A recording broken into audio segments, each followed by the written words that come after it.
Bismillah. Assalamualaikum warahmatullahi wabarakatuh.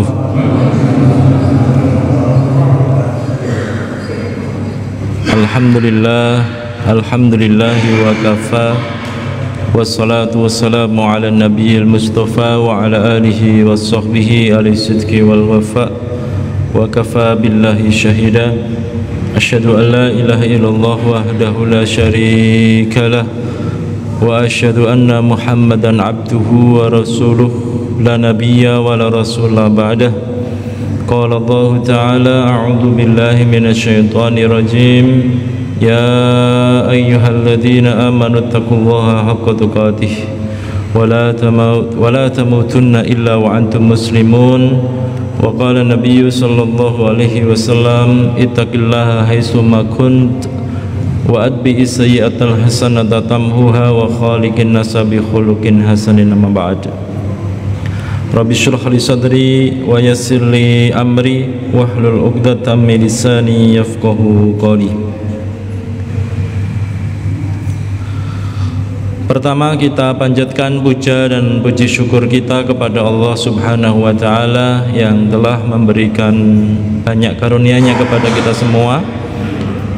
Iman, Islam, sampai pada kesehatan, sehingga kita semua bisa hadir di tempat yang mulia ini. Mudah-mudahan setiap waktu dan langkah Bapak Ibu hadirin yang sudah meniatkan untuk bermajlis thalabul ilmi, Allah mudahkan jalannya menuju ke jannahnya Allah Subhanahu wa taala.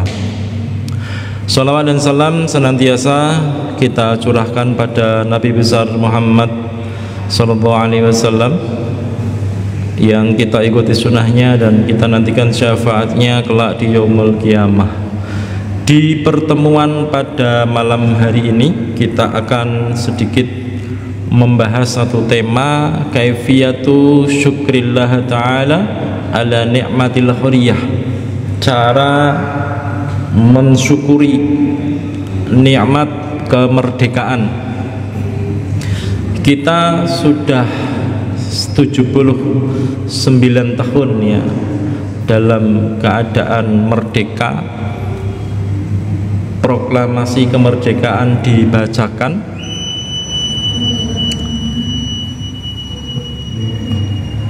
Mati lampu, Pak.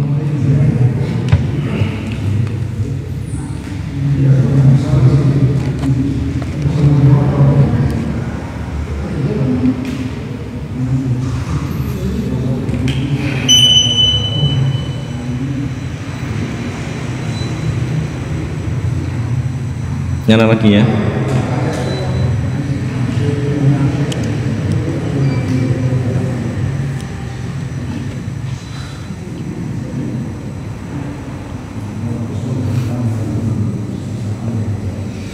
Dan menjadi PR kita bersama untuk mensyukuri itu semua, apa yang kemudian harus dan apa yang kemudian wajib kita lakukan bersama.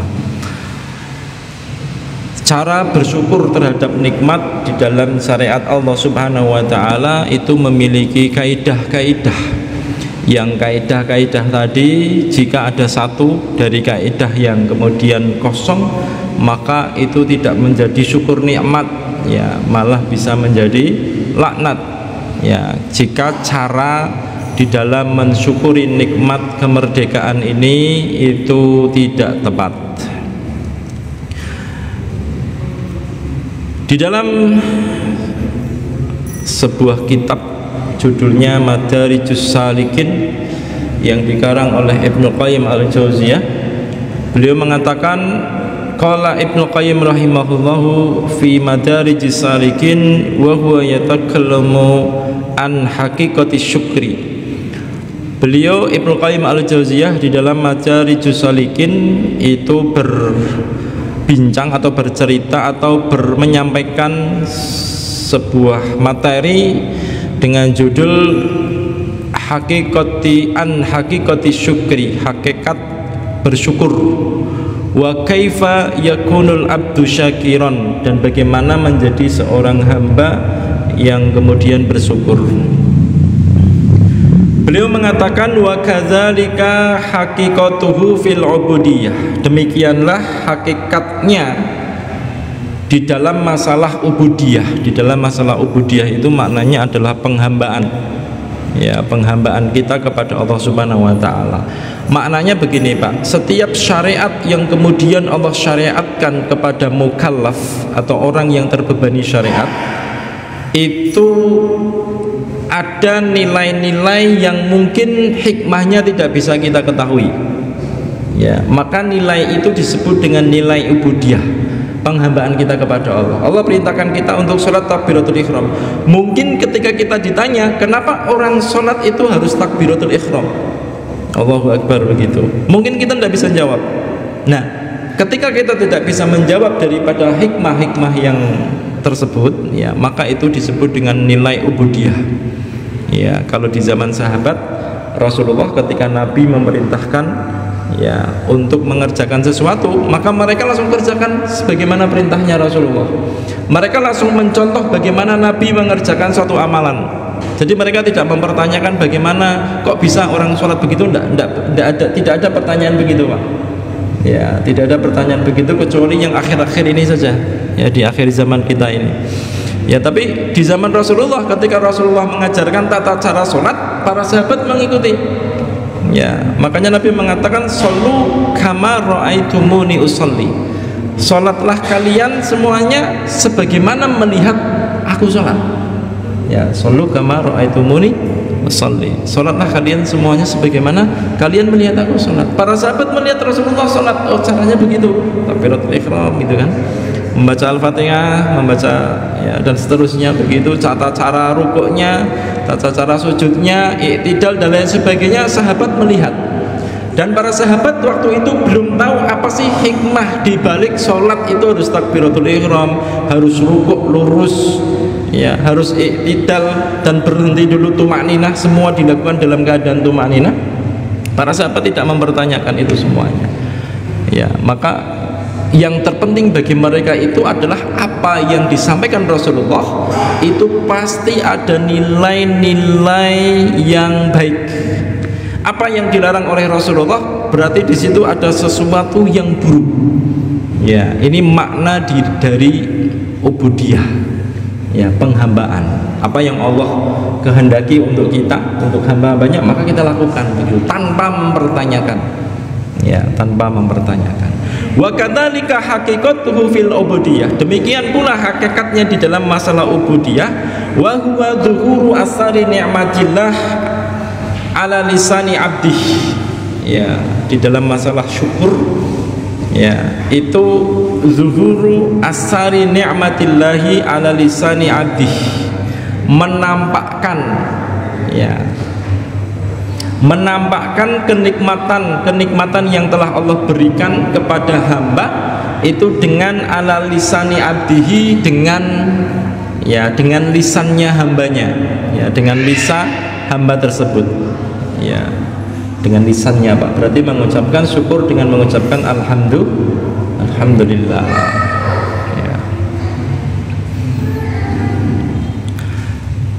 Sana'u wa'tirofan, sana'an wa'tirofan wa ala qalbihi.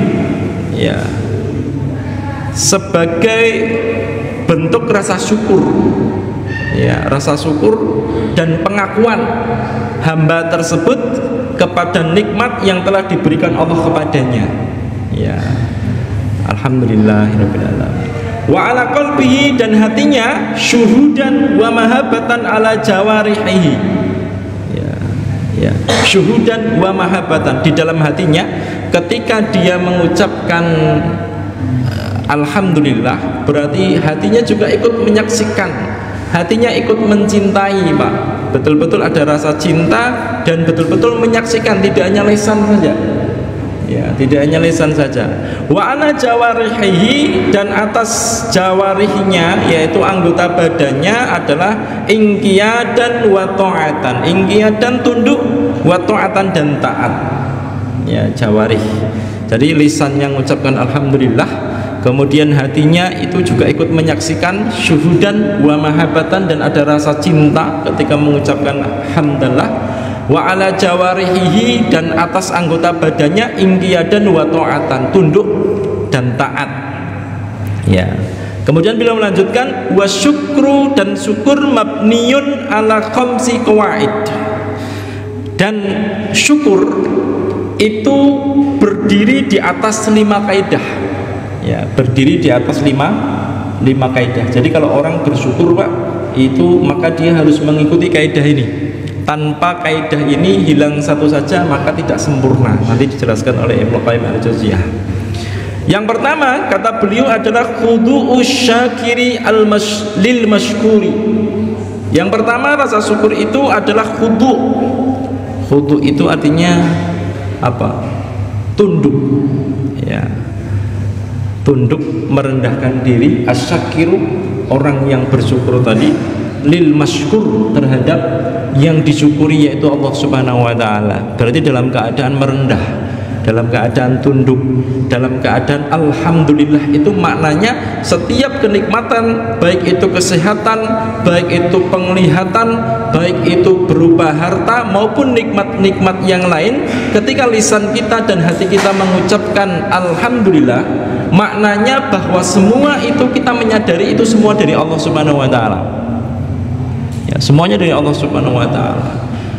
Ya, di dalam kitab Taisirul Khalaq fil Ilmil Akhlaq, ketika membahas bab tentang al-ghurur, ya, al-ghurur itu terpedaya. Ya, itu di sana disampaikan Bapak Ibu hadirin, itu adalah banyak orang kemudian mereka bangga terhadap ilmu, bangga terhadap ibadahnya, bangga terhadap hartanya. Ada 3 hal. Ya, pertama bangga terhadap ilmunya, bangga terhadap apa tadi? Ketaatannya atau ibadahnya. Yang ketiga adalah bangga terhadap harta. Ya, 3 hal ini. Ketika orang taat Pak, ya, di dalam pembahasan kitab Ghurur tadi, bab Ghurur ya, Taisirul Khalaq, ketika orang taat artinya orang beribadah, dia qiyamul lail, dia sujud, dia tilawatul Quran, dia puasa sunnah, dia mengerjakan amalan-amalan itu Pak, itu semua itu bisa menjadi ibadah yang sifatnya ghurur jika ya terpedaya, jika ibadahnya itu dibandingkan dengan saudara-saudara kita yang lain. Contoh misalkan saat kita sholat misalkan, sepertinya sholatnya saya itu lebih baik dibandingkan sholatnya si fulan. Ya, contoh begitu Pak. Ya, sholatnya saya itu sepertinya lebih baik daripada sholatnya si fulan. Dan dia ahakku anil afillahi ta'ala, dia merasa lebih berhak mendapatkan ampunan dari Allah Subhanahu wa taala dibandingkan yang lain. Ini salah satu sifat ghurur. Ya, orang itu terpedaya dengan ibadah ketaatannya. Padahal banyak orang yang taat, di sisi lain dia juga ahlul maksiat. Ya, di dalam sebuah hadis riwayat Imam Muslim itu disebutkan, dulu pernah saya sampaikan ya, atadruna mal muflis, tahu nggak kalian orang yang bangkrut? Para sahabat menjawab, al muflisu fina man la dirhama wala mata. Orang yang bangkrut itu orang yang tidak punya dunia, ya, tidak punya harta, bisnis gagal. Dulu pernah saya sampaikan begitu. Ya, tapi kata Rasulullah, innal muflisa min ummati, sesungguhnya orang yang bangkrut itu adalah man ya'ti yaumal qiyamati bisolatin wa shamin wa zakatin. Orang yang ketika hari kiamat dia mendatangi hari kiamat tersebut dengan membawa pahala-pahala sholat, pahala-pahala puasa, pahala-pahala zakat, infak, sedekahnya dia bawa semua. Wa ya'ti qad syatama hada wa qadhafa hada wa akala mal hada, dan seterusnya. Tetapi di saat yang sama dia ternyata lisannya digunakan untuk menyakiti saudara-saudaranya yang lain. Lisannya digunakan untuk memfitnah dan mengumbar aib saudara-saudara sesama muslim yang lain.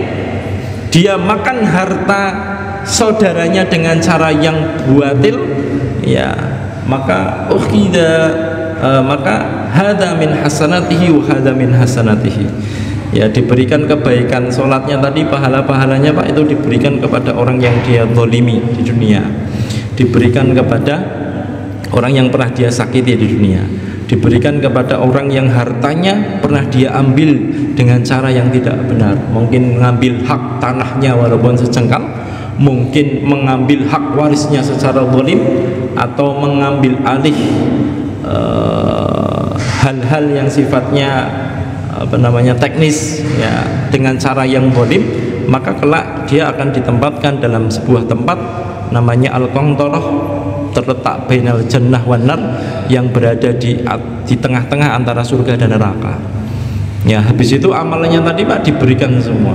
Fa in faniyat hasanatuhu qabla ayyaqdama alaih, sebelum kebaikannya itu ternyata habis Pak, sedangkan yang lain masih banyak yang ngantri, orang-orang yang dulu pernah maki di dunia, yang dia maki di dunia, kebaikannya habis Pak. Ukhidha min khotoyahum, keburukan-keburukan atau perbuatan maksiat dosa yang dilakukan oleh yang pernah dia hina ketika di dunia tadi diberikan kepada orang tadi. Summaturiha finnar, kemudian kata Rasulullah, orang tadi yang ahli ibadah, ahli taat tadi Pak, itu dilemparkan ke dalam api neraka.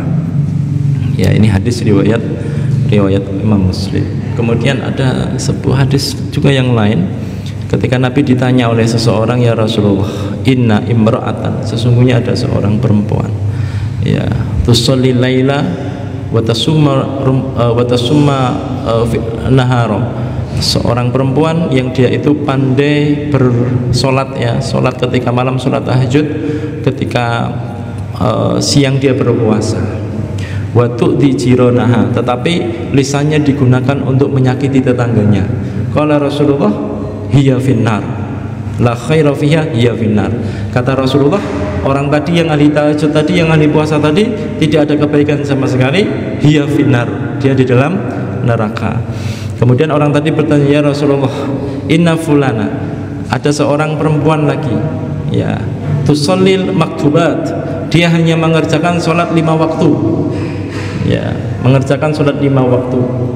Kemudian dia mengerjakan hal-hal yang sifatnya wajib seperti puasa Ramadan, bertasumur Ramadan. Ketika dia bersedekah, itu bersedekah dengan asfar, yaitu remukan roti, karena dia tidak ada selain punya itu. Ya, wala tu'dhi jiranaha, tetapi dia tidak pernah menyakiti tetangganya. Apa kata Rasulullah? Huwa fil jannah. Ya, wanita tadi yang tidak sholat malam tapi sholat mengerjakan yang wajib, menjauhi yang haram tadi, ternyata disifati oleh Rasulullah dia masuk surga. Ya, maka kita tidak boleh tertipu dengan ibadah kita, ya, dengan banyaknya ibadah kita.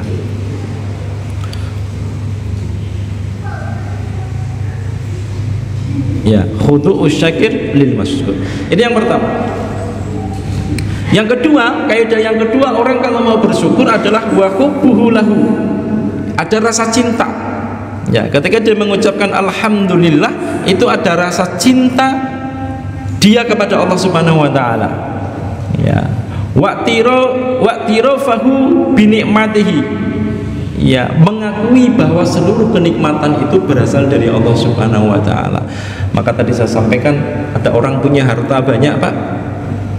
Dia mungkin mengatakan, harta ini saya cari, kaidahnya begini, saya bisa sukses seperti ini, itu kaidahnya begini. Kalau kemudian kaidah tadi tidak kemudian dia dibarengi dengan ada peranan Allah di situ, tidak dia sampaikan begitu, maka ini bisa menjadi kufur nikmat, ya, ghurur, bisa menjadi kesombongan, ya, bisa jatuh kepada kesombongan. Kenapa? Dia meniadakan peran Allah Subhanahu wa taala. Padahal Bapak Ibu hadirin, ya, kerjanya sama 5 jam, mungkin pekerjaannya sama, mungkin dia berdagang, ya, tempatnya sama, itu rezekinya berbeda-beda. Ya, rezekinya beda-beda. Artinya apa? Ternyata yang membagikan rezeki itu bukan kaidah-kaidah di dalam masalah perdagangan, itu penting, ya, bukan berarti kemudian kita tidak mengambil sebab, ya, karena penting mengambil sebab itu, Pak. Ya, kadang sebabnya sudah diambil, sebab kesembuhan sudah diambil, tapi tetap yang menyembuhkan itu adalah Allah Subhanahu wa taala. Sebab kekayaan kadang sudah dipelajari dan sudah dipraktekkan, Pak, tapi tetap yang bagi itu adalah Allah Subhanahu wa taala. Jadi ini penting untuk kita pahami bersama. Kemudian wasana'uhu alaihi biha. Ya, kemudian kaidah berikutnya adalah pengakuan, ya, terhadapnya. wa alla yasta'milaha fima yukrahu.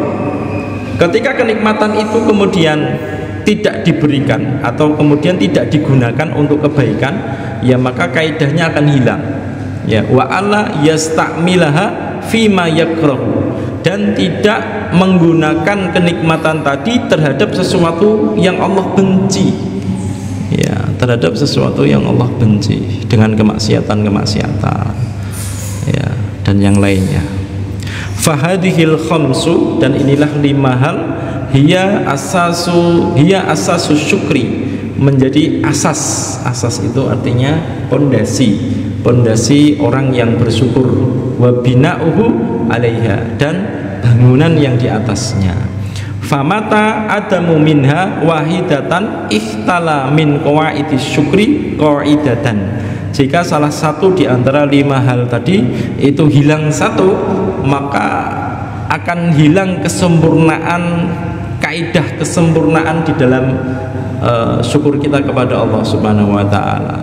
Wa kullu man takallama fi syukri wahdahu fakalamuhu ilaiha yarji'u wa 'alaiha yaduru ila akhirih.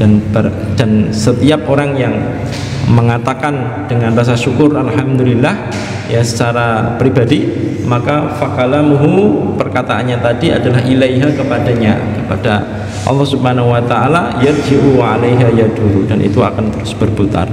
Ini kaidah syukur yang disampaikan oleh Ibnu Qayyim al-Jauziyah di dalam Madarijus Salikin. Walita'lama anna man a'dhama ma yashkurul abdu bihi rabbahu azza wajal huwa ada'ul faraid. Ini juga menjadi kaidah penting, Pak. Dan untuk kita ketahui bersama bahwasanya bentuk syukur yang terbesar seorang hamba adalah kepada Rabbnya adalah ada'u al-faraid, yaitu mengerjakan atau melaksanakan atau menunaikan sesuatu yang difardukan oleh Allah Subhanahu wa taala, yang diwajibkan oleh Allah Subhanahu wa taala. Salat 5 waktu, ya, kemudian memberikan nafkah kepada anak istri, itu bagian daripada kewajibannya. Kemudian berbakti kepada kedua orang tua termasuk masuk di situ, ya. Dan bagaimana kita sebagai warga negara mensyukuri nikmat kemerdekaan, ya. Kama rawa al-Bukhari, sebagaimana yang diriwayatkan oleh Imam Bukhari fi shahihihi an Abi Hurairah taqal. Abu Hurairah berkata bahwasanya Nabi SAW bersabda, innallaha qala man adali waliyan, barang siapa yang memusuhi waliku faqad azantuhu bil harbi, maka sesungguhnya dia telah menantang perang denganku. Wa ma taqarraba ilayya, dan tidaklah seorang hamba abdi mendekatkan kepadaku bisyai'in, dengan sesuatu ahabba ilayya mimma iftaratu alaih. Ya, Allah itu senang seorang hamba itu mendekatkan dirinya itu dengan sesuatu yang wajib, mengerjakan yang wajib. Kadang kebanyakan kita enggak, ya, yang wajibnya enggak dia kerjakan, tapi malah justru yang sunnah itu dikerjakan. Contoh misalkan sholat tahajud, sholat witir. Ketika ada masalah dia sholat tahajud, Pak, bangun jam 3 malam, sholat witir juga. Giliran mau subuh ketiduran, keturun, Pak, turu tangi-tangi jam 7:30. Artinya apa? Wajibnya tidak dia kerjakan, wajibnya tidak dia prioritaskan, dan ini gurur, ya, terpedaya, ya, dengan sholat tahajud tadi, dengan ibadah sholat tahajud tadi. Jadi yang paling senang bagaimana seorang hamba itu mendekatkan kepada Allah adalah dengan cara mengerjakan sesuatu yang difardukan oleh Allah. Wa ma yazalu abdi yataqarrabu ilayya bin nawafil, dan tidak berhenti di situ. Seorang hamba tadi ternyata selain sholat wajibnya, tapi bin nawafil, dengan sholat-sholat tambahan yang lain, hatta ukibahu, sampai ketika dia itu sudah mengerjakan yang sunnah, tidak hanya yang wajib saja. Yang wajib oleh, oke lah. Kemudian yang sunnah dia tambahi, begitu, Pak. Maka kata Rasulullah SAW, ya, hatta uhibbahu, sampai aku, kata Allah, mencintai dia. Ya, mendapatkan cintanya Allah itu berarti syaratnya 2. 1, mengerjakan seluruh kewajiban kita sebagai suami, sebagai hamba, sholat 5 waktu, puasa Ramadan dan lain sebagainya. Dan kemudian kita tambah dengan nawafil, yaitu sholat-sholat yang sifatnya tambahan, maka dia akan mendapatkan cintanya Allah. Fa'idha ahbabtuhu, kalau aku sudah mencintai seorang hamba, kuntu sam'ahu, aku akan jadi pendengarnya. Aku akan jadi telinga untuk mendengarnya. Alladhi yasma'u bihi wa basarahu alladhi yubsiru bihi. Ketika melihat pun Allah Subhanahu wa taala akan mengarahkan di dalam penglihatannya tadi. Wa yadahu allati yabtishu biha wa rijlahu allati yamshi biha. Maka kaki, tangan semuanya akan mendapatkan petunjuk dari Allah Subhanahu wa taala. Wa in sa'alani, kalau dia meminta kepadaku, la u'tiyannahu. Di sini menggunakan takkid. Dalam takkid itu adalah sebagai penekan. La u'tiyan, ada nun bertasydid di belakangnya, maknanya la u'tiyannahu, betul-betul aku akan mengabulkan seluruh doanya. Wala inista'adzani, kalau dia meminta perlindungan kepadaku, la'u'idzannahu, sungguh aku akan melindunginya. Summa ba'dal faraidi atasabbathu bima yastati'u minan nawafil. Setelah kemudian yang fardu itu dia kerjakan semua, maka dia mengerjakan sesuatu nawafil yang dia mampu, yang dia bisa. Wa min a'dhamiha ashalaha wa akhfaha, dan yang paling besar pahalanya dari kerjakan nawafil tadi adalah yang paling mudah dikerjakan, Pak. Jadi tidak memberatkan. Jadi sholat sunnah yang dikerjakan oleh kita itu berbeda-beda porsinya. Ada yang ketika sholat tahajud itu dia dimudahkan untuk sholat tahajud, Pak. Tapi ada orang solih yang kadang malamnya tidak bisa sholat tahajud. Kenapa? Kalau dia sholat tahajud bangun jam 3, subuhnya terlambat. Habis itu ngantuk-ngantuk subuhnya, imamnya baca alif lam mim, dia ngantuk-ngantuk, Pak. Kadang ada yang begini. Ada juga orang yang tidak tetapi di siang harinya dia dimudahkan untuk berpuasa. Atau ada juga orang yang tidak bisa sholat tahajud, karena tadi ngantuk-ngantuk tadi, siangnya juga tidak puasa.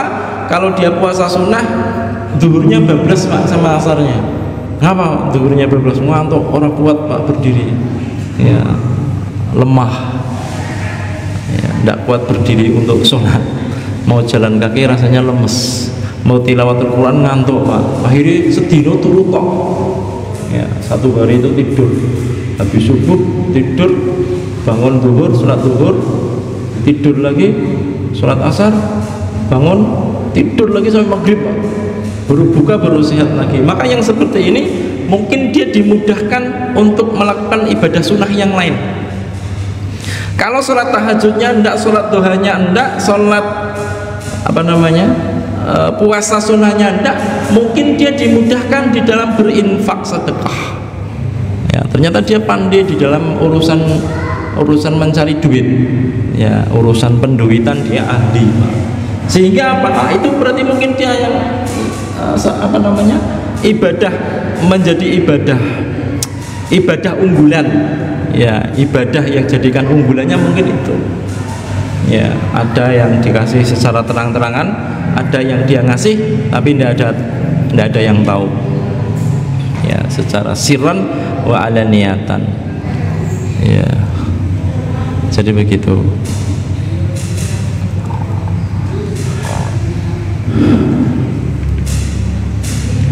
Wa min a'dhamuha wa ashaluha wa akhfaha, yang paling besar pahalanya dan yang paling mudah serta bisa dirahasiakan, disembunyikan dari orang-orang adalah ibadah yang namanya zikrullahi ta'ala. Zikrullahi ta'ala, zikir kepada Allah Subhanahu wa ta'ala.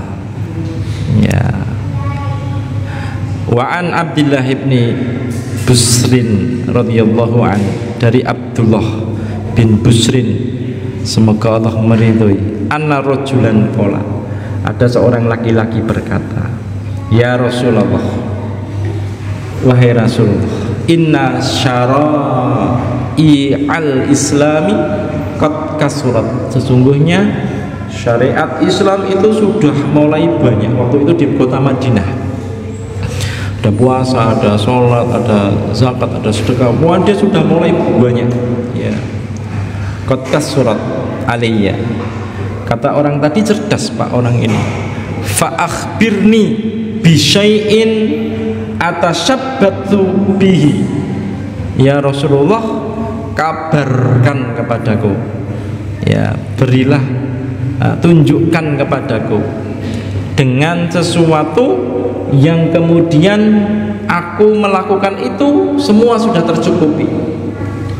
Qol, kata Rasulullah, la yazalu lisanuka ratban min dzikrillah, ya, lisanmu itu tidak henti-hentinya kamu gunakan untuk zikir, mengingat Allah Subhanahu wa taala, kata Rasulullah. Hadis ini diriwayatkan oleh Imam Ahmad wa Ibnu Majah wa Tirmidzi wa hasanuhu wa sahihal al-Albani wa sahihahu al-Albani, disahihkan oleh al-Albani. La yazalu lisanaka rutban min dzikrillah, ya, jangan sampai lisan kita itu tidak tidak basah dengan zikir Allah. Ya, ini ibadah yang a'dhamuha, yang paling besar, wa ashaluha, paling mudah, wa akhfaha, dan paling bisa dirahasiakan dari orang lain, mengingat Allah Subhanahu wa ta'ala. Bagaimana zikirnya? Bisa alhamdulillah, bisa subhanallah, bisa Allahu akbar, bisa la ilaha illallah, la ilaha illallah Muhammadar Rasulullah, bisa dengan astagfirullah ya. Mana yang lebih utama? Tergantung. Kalau kita sedang banyak dosa, banyak kemaksiatan, sulit menghindar, maka istighfar itu lebih utama. Kalau kita sudah banyak merasa nikmatnya luar biasa, dari sehat sampai kemudian nikmat hidup dan lain sebagainya, maka alhamdulillah itu lebih utama. Ya, ini beberapa keterangan dari para ulama. Wa an Abi Darda, dari Abu Darda radhiyallahu anhu, qala Nabi sallallahu alaihi wasallam, ala unabbiukum bi khairin, ya, maukah kalian kukabarkan dengan kebaikan a'malikum, kebaikan amal-amal kalian, wa azkaha, dan yang paling suci darinya, inda malikikum, ya, wa arfa'iha fi darajatikum, wa khairul lakum min infaqiz zahab, lebih baik dari infak dengan emas, wal wariki, wa khairul lakum min antal kau aduwakum wa tatribu a'naqakum, lebih baik dari engkau melawan musuh-musuhmu, wa tatribu, dan kamu memukul mereka, ya, wa yatribu a'naqakum, ya. Qalu bala, para sahabat menjawab, qala dzikrullahi ta'ala, rawahu Ahmad wa Tirmidzi wa sahihahu al-Albani. Ya, hadis ini diriwayatkan oleh Imam Ahmad, Imam At-Tirmidzi, dan disahihkan oleh Imam Al-Albani, yaitu zikir kepada Allah Subhanahu wa taala. Ya, perkara zikir itu perkara hati, Bapak Ibu hadirin. Kemudian yang paling banyak perkara-perkara yang mendatangkan laknat, maka Bapak Ibu hadirin, kita sebentar lagi di Indonesia akan merayakan 17 Agustus, 17-an perayaan karnavalan biasanya Pak.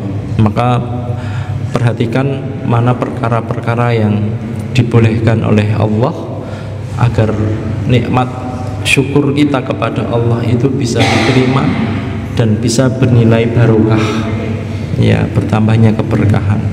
Perkara-perkara yang mendatangkan laknat perlu kita waspadai. Satu, sebagaimana kaidahnya, kullu dzanbin kanat uqubatuhu al-la'nah fahuwa min kabairid dzunub. Bapak Ibu hadirin harus tahu kaidah ini. Setiap dosa yang dosa itu kanat uqubatuhu, akibat atau dampak atau kemudian hukumannya adalah al-la'nata, yang dilaknat, ya, maka fahuwa min kabairid dzunub, maka itu termasuk dari dosa-dosa besar, ya, yang dilaknat jadi dari dosa-dosa besar. Maka perhatikan nanti Bapak Ibu hadirin yang ikut karnavalan, pastikan tidak ada yang kemudian menjadi bagian daripada dosa-dosa kabair tadi besar. Yang pertama adalah sembelihan untuk tumbal, entah itu namanya sedekah apa, tapi kalau itu diperuntukkan untuk selain Allah, walaupun ketika nyembelih bismillah tapi diniatkan bukan untuk Allah, mendekatkan diri kepada Allah, maka itu adalah kesyirikan. La'anallahu man zabaha li ghairillah. Allah melaknat orang yang menyembelih hewan li ghairillah, ya, selain kepada, diperuntukkan untuk selain Allah Subhanahu wa taala, walaupun lisannya ngomong bismillah. Ya, ini yang pertama. Maka tidak ada sembelihan untuk tumbal, ya. Hadis riwayat Imam Muslim. Yang kedua, pria yang menyerupai wanita dan atau wanita yang menyerupai pria. Biasanya kalau di karnaval atau di perayaan atau perazakan, Pak, ya, maka Bapak Ibu hadirin, itu ada sesuatu yang sebenarnya tidak diperbolehkan secara syariat. Sebagaimana Rasulullah mengatakan, la'ana Rasulullah sallallahu alaihi wasallam la'ana ar-rajula yalbasu lubsatal mar'ati. Rasulullah melaknat. Nah, tadi kan kaidahnya kullu dzanbin kanat uqubatuhu al-la'nata fahuwa min kabairid, termasuk dosa yang kabair, dosa besar. Nah, ini dilaknat juga, Pak. La'anar rajula yalbasu lubsatal mar'ati wal mar'ata talbasu lubsatar rajul. Rasulullah melaknat seorang laki-laki yang mengenakan baju perempuan dan seorang perempuan yang memakai baju laki-laki, ya, memakai baju laki-laki, ya, yang harusnya kemerdekaan dengan cara ketaatan dan khudu kepada Allah, tapi jika diisi dengan laknat maka nanti akan hilang dari keberkahan yang harusnya kita pertahankan. Kemudian yang ketiga adalah orang yang menyambung rambut dan orang yang mentato. La'anallah al-wasilata wal mustausilata wal washimata wal mustaushimah. Ya, ketika nanti jenengan jadi peran, mungkin peran Nyi Blorong, ya, bagi ibu-ibu, atau peran apa nanti bagi bapak-bapak, maka pastikan tidak ada yang menyambung rambut, ya, atau minta disambungkan rambutnya. Artinya yang menyambung itu, ya, yang punya potensi nyambung itu biasanya tukang rias, ya, tukang rias, karena tidak semua wanita itu bisa nyambung. Tukang rias, hati-hati.